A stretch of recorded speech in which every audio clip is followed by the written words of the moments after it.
Hola amigos, les saluda Elaine Díaz, participante del postdoctorado Hermenéutica y la Interpretación Científica de la Universidad Nacional Experimental Yaracuy. En esta oportunidad disertaré brevemente un diseño de línea de tiempo de la hermenéutica como parte del contenido del seminario número 3 titulado La interpretación y el conocimiento tradicional y emergente, competencias argumentativas, fundamento para la interpretación, a cargo de la facilitadora, la doctora María Ángela Herrera. Se ha de recordar que la hermenéutica o el arte de interpretar ha pasado por diferentes etapas a lo largo del tiempo. En el uso religioso de la palabra, en un principio, surge como la correcta interpretación de la Sagrada Escritura. Luego de ello, inicia un largo recorrido. En esta oportunidad, se tomó en cuenta algunos de sus destacados representantes, iniciando entonces en el año 322 a.C., época representada por Aristóteles, Demetrio y Luciano, quienes coincidían en sus reflexiones en cuanto a que la hermenéutica es una teoría de expresión lingüística en sentido lógico y retórico. Aparece como término técnico del lenguaje científico, sea en sentido lógico, como en Aristóteles, sentido retórico, como Demetrio, hasta reducirse al sentido de comentario, como lo señala Luciano. Cabe acotar que Aristóteles expresaba que si se aprende a hablar y a escribir, a su vez se aprende a leer y a comprender. Posteriormente, hago referencia a los teóricos de la hermenéutica del siglo XIX, ubicando entre 1768 a 1834 a Friedrich Daniel Schleiermacher, cuyo aporte desde su visión concluye que para comprender un texto se debe vivir la experiencia de su autor. Por ello, se debe entender igual y hasta mejor que el autor. Esto se logra conociendo e identificando el contexto social y ubicándonos en su lugar al momento de escribir. Por otra parte, la influencia de este autor fue en la determinación universal de la hermenéutica como teoría artística de la comprensión, la cual, partiendo de la comprensión misma, desarrolla sus reglas como un conjunto sistemático desde la naturaleza del lenguaje y desde las condiciones fundamentales de las relaciones entre el hablante y el oyente.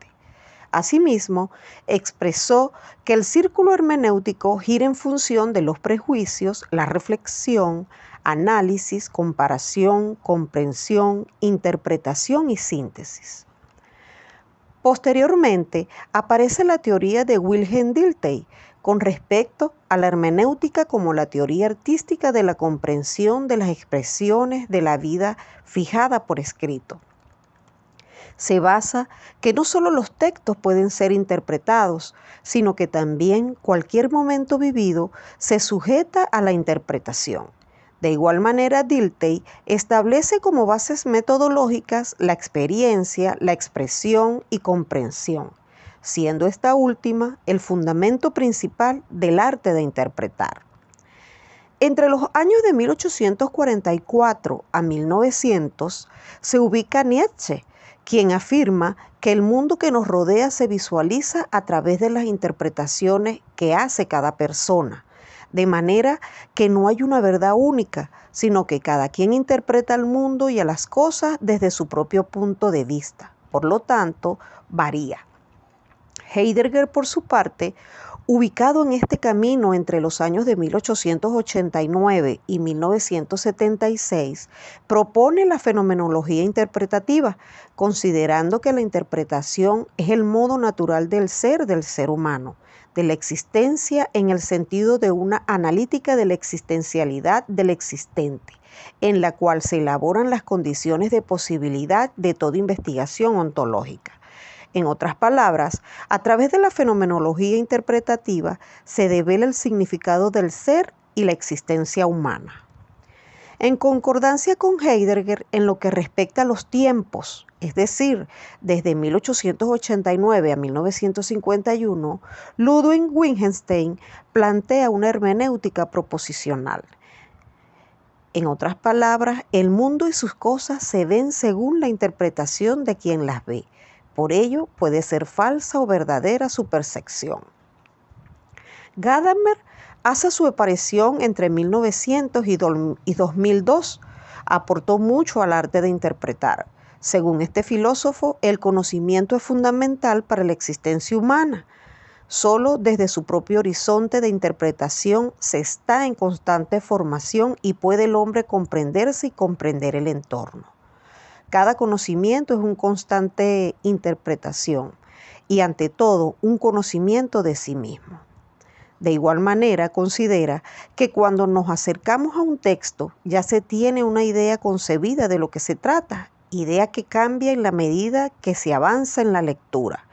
Asimismo, alude que la interpretación no tiene fin, es decir, no es definitiva. De allí que la comprensión hermenéutica se concibe y se da a través del lenguaje. Se continúa el avance a través de los años y encontramos a Paul Ricoeur, quien señala que la interpretación surge desde una distancia que existe entre el emisor y el receptor. El autor crea un mundo lejano y es respetado por quienes lo leen, lo que conlleva desarrollar un modelo de texto según el contexto.